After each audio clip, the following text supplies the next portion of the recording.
So, girls, welcome! So this is going to be really fun. It can be such a pressure to date. It's like a crazy story, but for me, this is like... I was going to church because my parents were going. No, maybe. Hi, everyone, and welcome to another episode of Girl Talk. Yeah! Yes! I don't know. It's like I was punching.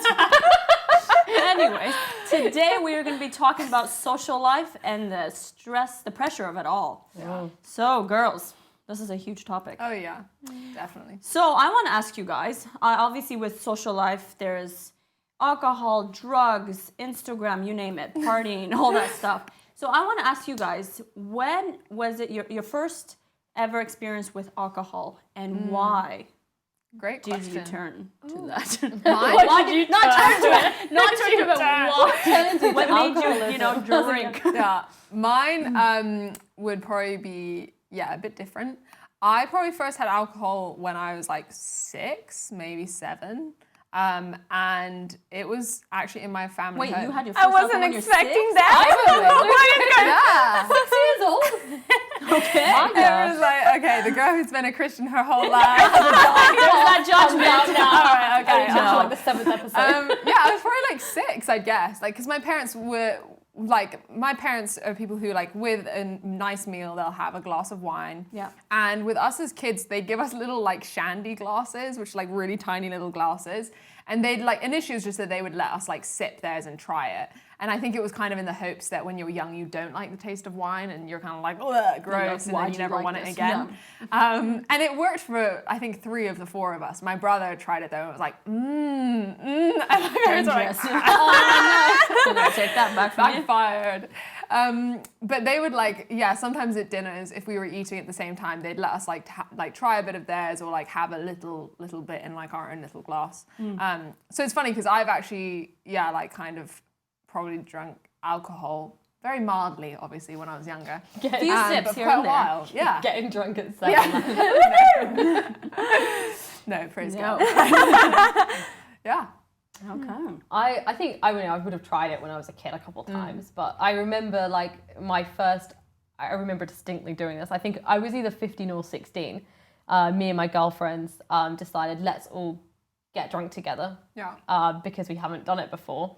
So let's just try it. I don't know why we I was even going to ask, where does that come from? I don't know. I think we were just it was the age where people were starting to do parties and stuff, and we weren't really sure. So we were just let's give it a go and just try. I really don't remember why, but I remember the day because we were at my mate's house and we got her friend's sister to buy us alcohol, and we didn't know what we were doing. So I think we got some supermarket value beer, some Desserado, a bottle of wine and a bottle of vodka, and we just mixed it all together. You got a lot. We didn't know that mixing alcohol was a bad thing then. Right. Yeah. Oh, then it is anyway. It's a recipe for disaster.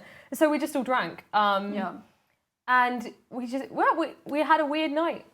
I remember my mum phoned me. I was like, oh no, my mum knows that I'm here. She didn't. She was just ringing to check on something. And I remember being drunk, answering the phone, and I remember feeling so guilty because I never lied to my mum, ever. And this was the one time I'd done it. And I just had one time in your life. Well, That's in my impressive. life, the one time I distinctly remember it. Yeah. But yeah, that was the first time I got drunk. And we had a funny, silly night. And Yeah. Well, for me, I never really liked alcohol, the smell of it. Yeah. That was something that I never really wanted to try because they had so many big campaigns in Brazil. It's about against alcohol and things. Okay. And also in the Christian culture, you don't drink. It's a very strong thing that is wrong, and that's how it is. So I grow up I really don't want to mess it up, so I don't want to try that. I don't know if I would be strong or not. So I decided that I wouldn't try until I was very sure about it. Yeah. So I think when I was already older, I was already married, and then I talked to my husband. I was like, you know what, I want to try. Because it's not. I'm not saying I want to go drunk. I just want to You were married? Yeah. Wow. Because I Good never for you. really liked That's the smell good. of it. I had some family history of alcoholism. Alcoholism. Yeah. So that was a really big thing for me, and I had like, I don't want to go the same way. Yeah. And so I just wasn't sure about my limits. Yeah. So until I was like 20, 21, I didn't want really to try something.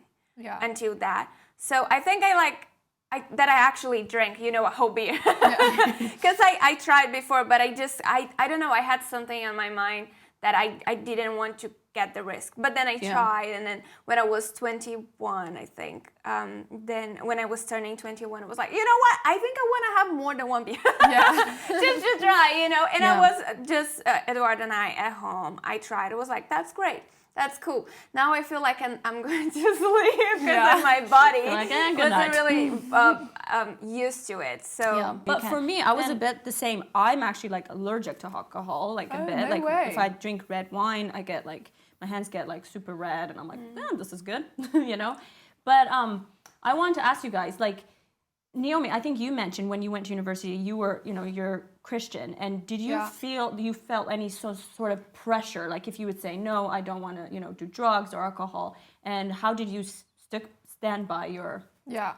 I mean, I think I felt that from the day, so I every single time I feel like I'm saying this all over again. It's like, I was homeschooled till I was 13 or 14, and I then went into public school for the first time, I think at 14. And from the get-go, I think there probably was quite a lot of peer pressure. I mean, the good thing, and this is something that I'm really grateful actually for my parents having allowed us to try alcohol, is that alcohol wasn't this like exciting adult thing to us. Yeah. It was just like, oh, it's like a drink, it's alcoholic, so you need to drink it responsibly. You need to know your limits. You need to know how much you can have, and actually how much is too much. Do you know what I mean? And so thankfully, for me, alcohol was never something that then was just like, yes, I'm in school now and everyone's like having parties and we can drink alcohol at these parties, so great. I remember the first party even that I went to, I think I was in year 9, so yeah, probably 15.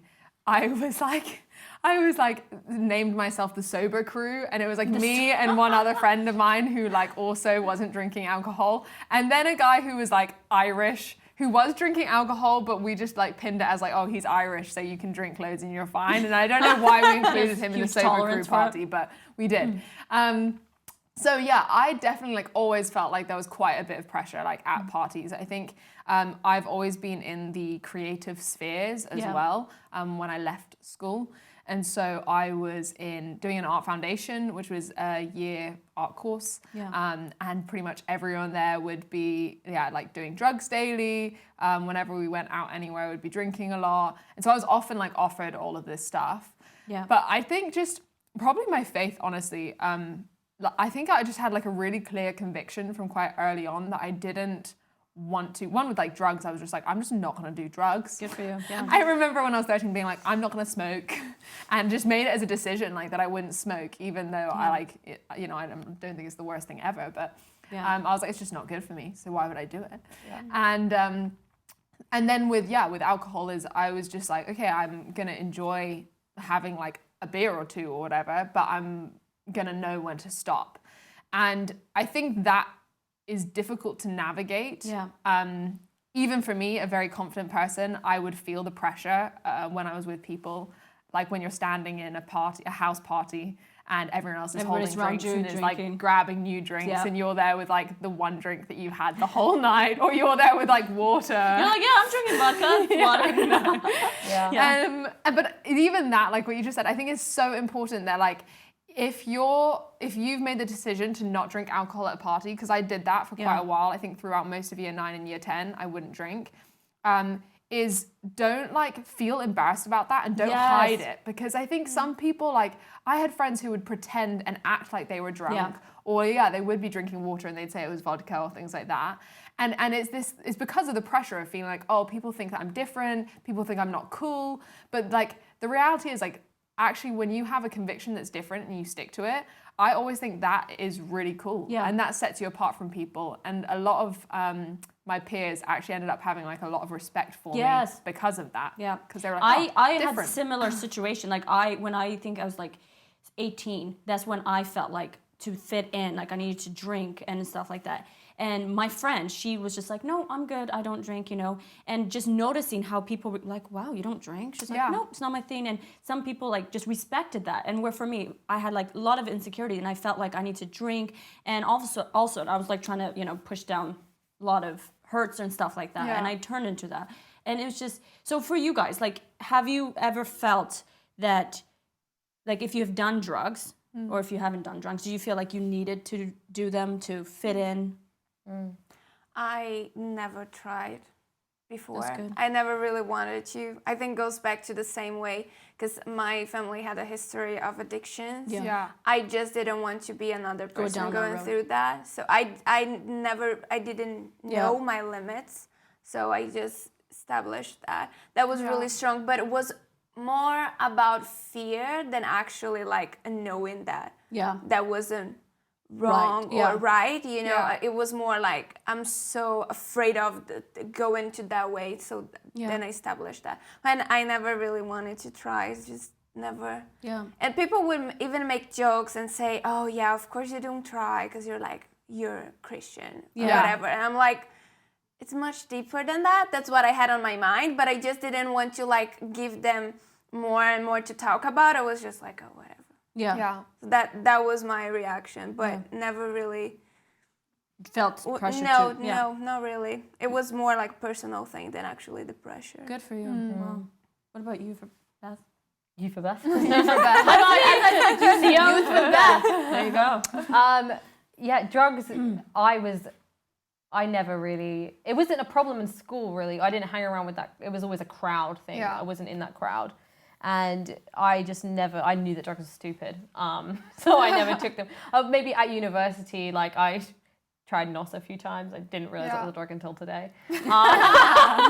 And maybe I tried smoking weed once or twice. But I was always very anti-drug. It was a really big deal. Like if I hosted house parties, I would be like, it's just not in my house, sorry. I was very anti it. My problem. Oh, that's big though to be like not in my house. In my house. If people turned up with it, we would get them to leave. But so I was really good weird. for you. I was so strong on that. But when it came to alcohol, I really fine. I was really not fine. You're not fine. So like with alcohol, it was for me from probably that time 15, 16 to like 21, 22 or 21 that I really like kind of drank a lot. Like I didn't we can be real. To be honest, no, to be really honest with you guys, alcohol for me was it was something that really got me in a lot of trouble. I didn't know my limits. I didn't know how to stop. I like to impress people. I was always coming to I would call it peer pressure. I enjoyed the attention of it, like being able to drink with I'll get competitions with it, and it was always a big party thing. And at university, everybody drinks, and I didn't have the strength to say no, to be like, actually, I don't want to, because a lot of the time I didn't want to, but the peer pressure got too much for me, and I just did. And to be honest, it got me in some really bad situations. I got myself in some dangerous situations. I got myself in some situations which really affected me. And I also had some I won't lie, I had some good times with it too. We don't lie about it, but it was so much more damaging. And so much like if I could have changed something growing up, it would have been not drinking all, because I never learned the moderation. I never learned that at all. I just went completely crazy. And it's why I don't drink anymore. I decided, this from last month, 1 whole year without alcohol or cigarettes is my celebration. So I made the decision to stop drinking, and obviously I quit smoking as well. Because it's, for me, just not worth the risk, at all. Because I don't know now, like I won't even just have one, just because it's not worth it for me. I can't be bothered to have the pressure or worry, oh, what if I have 2, or what if I go this, because I know that me as a person, I don't like me when I'm drunk. You know? I think, like, for myself, I think when I was 21, I never had thrown up since I was 21. And it was because I got super, super drunk. And it honestly, when the next day, I just did not like myself. I just felt like when you're out of control, like you cannot control yourself. So and it's just, and it made me really sad, because I was just like, I think that really highlighted, wow, you have a lot of unresolved issues that you need to work on. And I think for me, like, I'm not saying, you know, go and do this, but I'm glad I went through that because it really highlighted this is an area that I really needed to, you know, dive in and like go work on this, because I'm like, why? And then I would ask myself, why did I get that drunk, you know, and all these kind of stuff.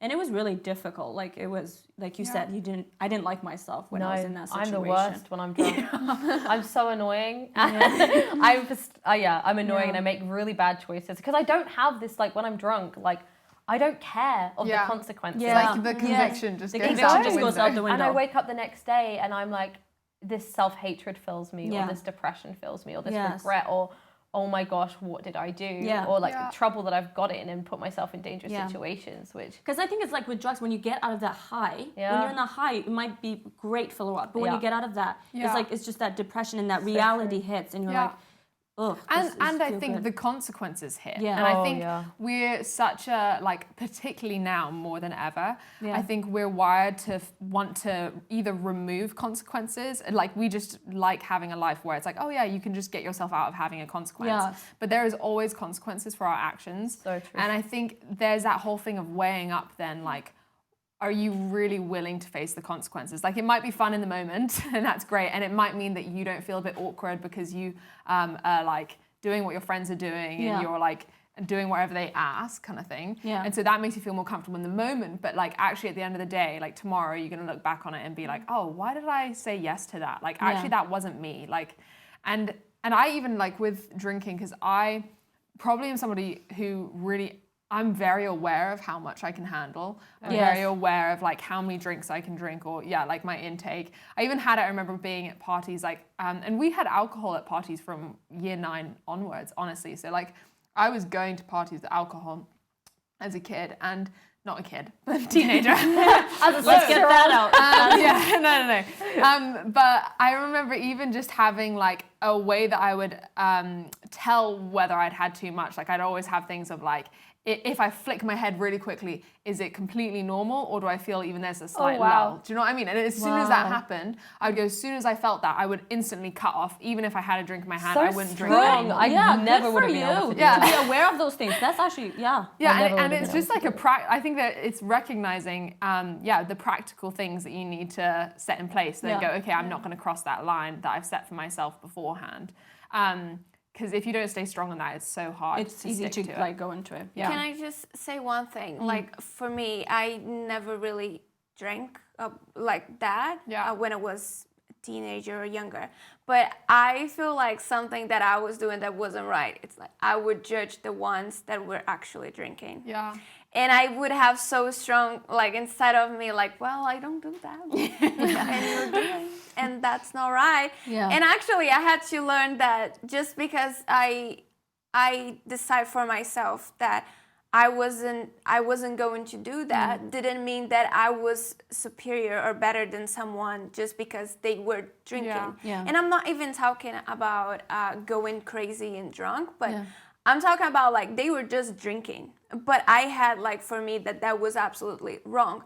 But then the fact that I was judging them and, like, I was feeling that it was better, that was also wrong. Yeah. You know, that was like, I had to understand that I was putting pressure on them as well. Yeah. On that way. Because I was, like, judging and saying, because well, if I believe that I should be speaking my mind, I'd actually go for it. And I had to learn the limits of actually saying, well, that's not the moment, or that's not the thing to do. So I think it can have in the other way as well. Because I would be that annoying friend that would be always like, and that wasn't happening, you know?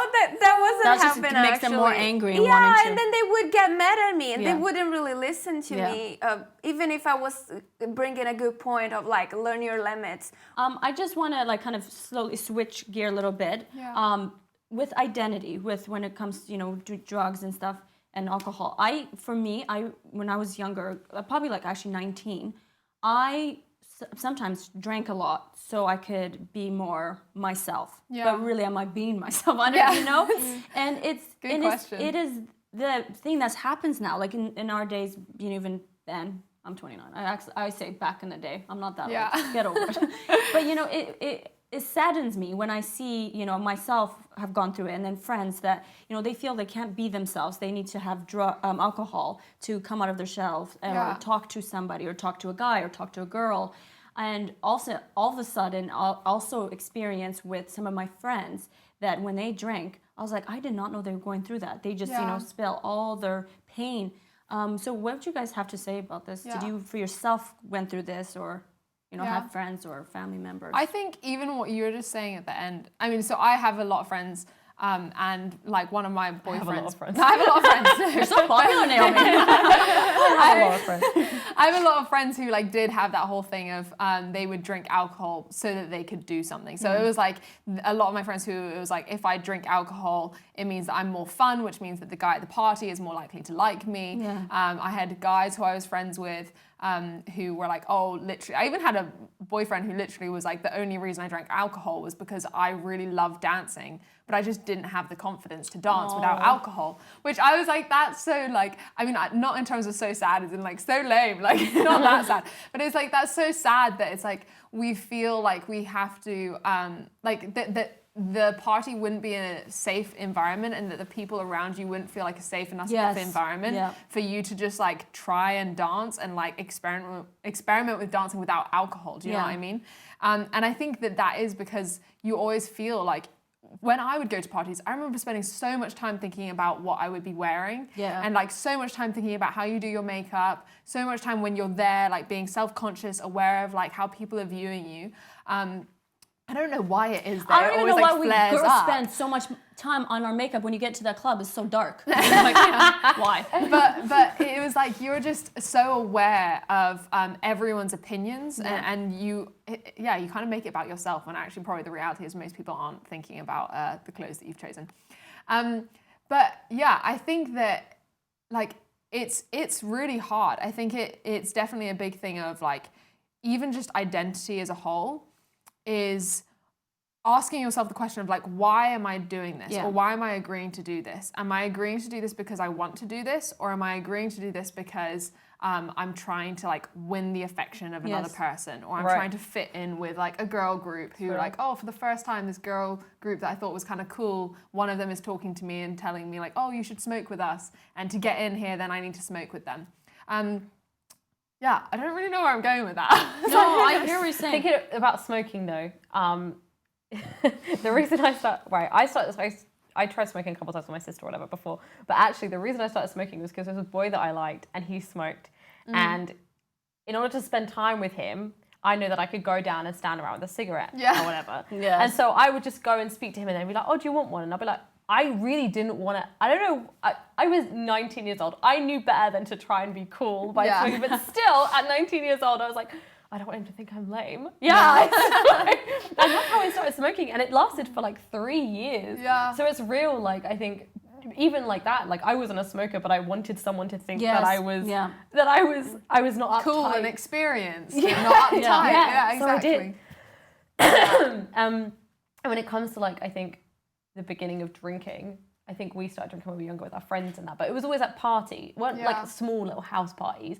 For me, it was like, oh, I liked it because everyone got a little bit deeper. Like everyone was always like, everybody would get off the surface stuff and start going a little bit deeper. And I loved that. And I was like, it's really sad that in order to have deep connection, you have to have to have a drink. Like I know that personally for me, I think I'm quite a deep person. I can have a deep conversation with someone easily, but I knew I had to get other people drunk. Not that I would get people drunk to do it. So I think it is like something of, oh, in order to have connection. But the amount of times as well, like as I got older, I liked the person I was when I was drinking because I was confident. I was fake confident. I wouldn't worry about the consequences. I'd be like, oh, like Beth, when she's drunk, it's great. She doesn't worry. She's just like, everyone loves her because she's super fun and like she'll just do whatever and do stupid stuff. And it is like trying to win affection. I was constantly trying to win the affection of my friends, which is sad because, to be honest, they probably would have, like, I hope they would have liked me anyway. So I think it is real. I think it is, a lot of the time it's about winning affection. And I think an advice I would have is like, if your friends don't like you when you're not a stupid drunk idiot, then they're probably not the right friends for you, you know? And I think if we're talking about like what I wish I knew when I was younger growing up, like I just wish someone told me how wrong it can go.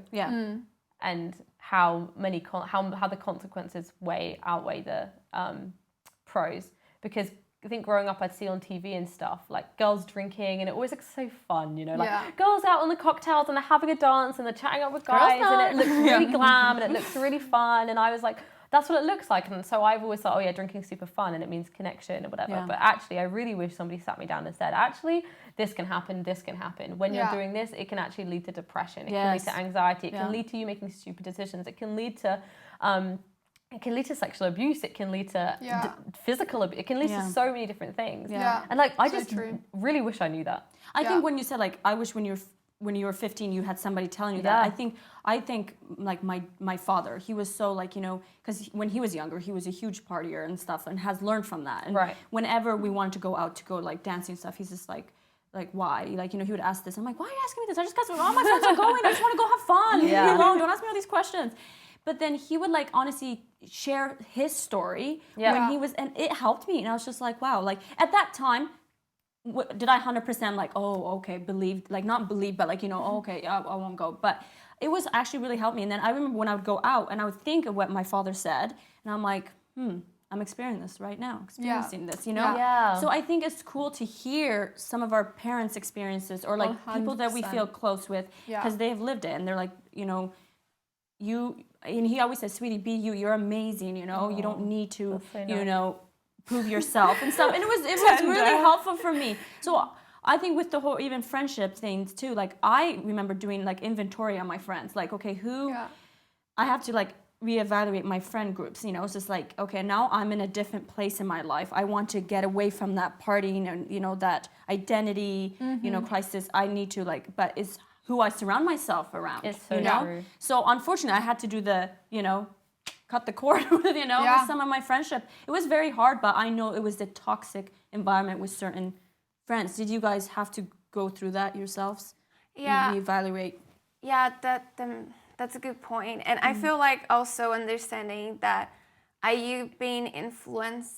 Yes, influenced. Yeah, or are you influencing them? That's another thing. Because just because somebody has a difficulty that is not yours doesn't mean that you just need to leave that person. So it's also understanding like being in that friendship, is that going to help you out?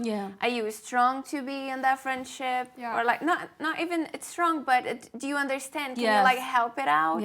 Or maybe talking to someone if you see that someone is going through something, an adult that you can trust and you can talk about those things. But maybe sometimes the right thing to do is cutting. Like you don't want a toxic friendship that just destroys you and put you down. I think also, I had a friend as well who was a few years younger than me, and they had quite a big friendship group that they were a part of. And even this is kind of going from the like drugs and alcohol or whatever, but the friends, like a lot of their friends were going through really bad like depression and then self-harm. It was like a few of them were self-harming, but it just ended up being this thing that really like spread through the whole group, where it was like everyone started self-harming because they were all speaking with one another. They were all going through different stuff. And I think there is something like, regardless of what it is, like whatever you're doing is in friendship groups is kind of contagious, because we all bounce off one another. We imitate one another. We end up becoming more and more like one another often in friendship groups. And for this friend of mine, they ended up coming to a point also where they just were aware of like, they were aware of their capacity, they were aware of their self-control with things, and also their emotional state. And they had to make the hard decision to go, actually, if I stay in this group right now, like I am just going to be drawn into this as well, and I can feel this happening. And actually I need to like, I want to keep relationship with them, but I need to kind of like separate myself from it a little bit, like as a whole group unit. And so she ended up also kind of having to like step back a bit and kind of be like, okay, we're still friends and I want to hang out with all of you, but I just can't be as invested in the group as I have been. And I think it's such a hard thing to do, because you're so aware of not wanting to hurt your friends. You love the people. It's not that like they're bad as individuals. It's not that like what they're doing isn't even justified in many ways. But it's recognizing like, where are the convictions or the decisions of a group now impacting you and potentially going to impact you on a negative way? And yeah, is it a thing if you can stay in it and that's fine and you're untouched by it? Or actually do you need to make the hard decision and be wise about it and go, okay, I'm going to step out of this. And it's always like, these things are always easier said than done. Like it's hard, but you if you're wanting to be a better you, like these are the things that you need to put into action. And I think for me, like talking about influencing, like I have a younger sister, you know, and the things that I was doing, she's looking at me, you know, and I think, you know, you have a younger sister, you have a younger sister, you have a younger brother. Yeah, you know, they're looking at us. And I think it starts at home. And for me, and you know, when I was going through that stage, my little sister was like looking at me and I was like, I want to be a good influence for her. I don't want her to go through what I went through, you know, because she had her own problems that she's dealing with. I don't want her to turn it to like alcohol or drugs or whatever, you know. And so I think if you could tell a 15-year-old or 16-year-old, like what is something that you would want to say to them? You know? Mine would be going back to kind of what you were saying, which is learn from the examples of those around you and those older than you. I also learned a lot from the example of my mum, in terms of my mum, like, was more of a partier when she was younger, had like lots of relationships, and she was always really open with us as kids, talking about her experiences. Isn't it? So helpful, so helpful. Like, because I felt like there were so many lessons that I learned through just conversations with her, where I was like, oh, I know why I don't want to do this, because my mum told me about her experience with this and how it kind of like messed things up for her, and I don't want that. And then the other thing is, like, I was like really like unique probably in the sense that I would go to a house party. When I came back, the first thing I would do is I'd like go sit in the lounge and go tell my parents all about the house party. Oh my gosh. Just because I wanted to, because we had like a friendship. That's so nice.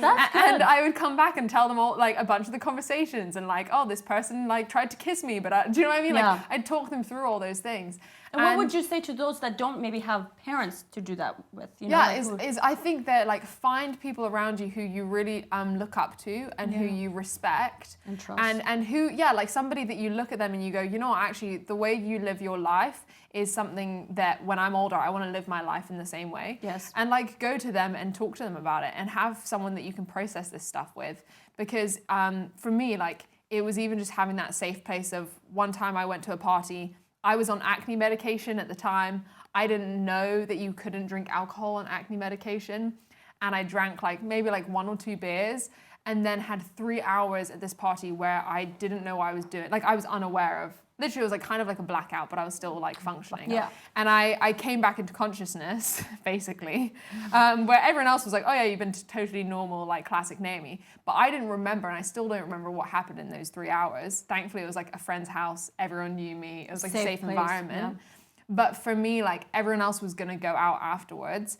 And my instant reaction was, I have been in like a compromised situation and I need to call my dad and I need to get my dad to pick me up. And my dad picked me up and I just like cried in the car because it was the first time I'd ever had that, and it's scary thinking about if you were in a different environment, what could have happened. Yeah. And for me, like, it was so helpful though, actually like being honest and open with my parents and not hiding it from my parents, but just being like, being honest and raw about like where I was at and just saying like, I either drank too much. We found out after it was because I was on medication. Yeah. But I was like, I must have drank too much. I got drunk. Like, I didn't remember these 3 hours. And like my parents being able to like talk to me about that and help me through that and be like, okay, how can we avoid this next time? Yeah. So yeah, I would just say like find people that you trust, like be honest about where you're at, like ask the hard questions and work through that with someone. And yeah, don't feel shame. Do not, Don't feel shame about it. Yeah. I would say, as much as we like to be very intense when we are young, I would say just try to think a little bit more before you make a decision. Yeah. Think about how you're gonna feel next day, or how that is gonna, It's Think about the things you're going to say if that could hurt someone. Because words also has power. Yes, so true. So, that's so good. Think before you judge someone. I think it's a lot of awareness. Self-awareness. But it's so easy to just go for it, go crazy, and be intense and everything. But I would just say, just maybe think a little bit Before more you act. before you Pause, act. breathe, Pause. consider. Consider your Okay. actions. Yeah. Yes, so good. Yeah. I would. This the same. Just listen to stories. You know, Yeah. like pay attention to the horror stories. If you don't have anyone telling you horror stories, go find some. Yeah. No, I think I would say, to think in advance. Be the person, like act in the person that you want to be. You don't Yeah. like compromise it. Like, okay, for 5 seconds, this might feel good because I don't have this awkwardness of standing up for myself and saying no. But if you think, how am I going to feel tomorrow? Yeah. Like, actually, what person do I want to be? What kind of example would I want to set? You know, like, who do I want to be proud and stand up and say I have? And who, you know, how would I want someone to react with me? I think it's really hard. You don't think about it when you're younger. You really, you know, you've got so much going on when you're 15, 16, going through school. Everything's going on. And it's really hard to think about past the day, you know, or past other people. But to just to try. And if you don't, you know, and to have grace on yourself if you don't and you screw up every now and then, that's really okay. Like, but that doesn't mean, oh, I screwed it up now, let's just keep going. Yeah, bring it back. Every day's a new day. Thank the Lord for that. Yeah. Like, Yeah. So what I would good, ladies. Once Yeah. again, so good. I think these are huge like topics, and I think this is such a like a topic of identity and like alcohol and drugs. It's what's happening. It's our reality, and I think if we can be an example to the younger people around us, it would be great. So thank you guys, and thank you so much for joining us with us. And I just want to say, honestly, find someone that you trust. You do not need to walk this alone. You are loved, you are beautiful, and we are for you. Yeah. And we'll see you next time.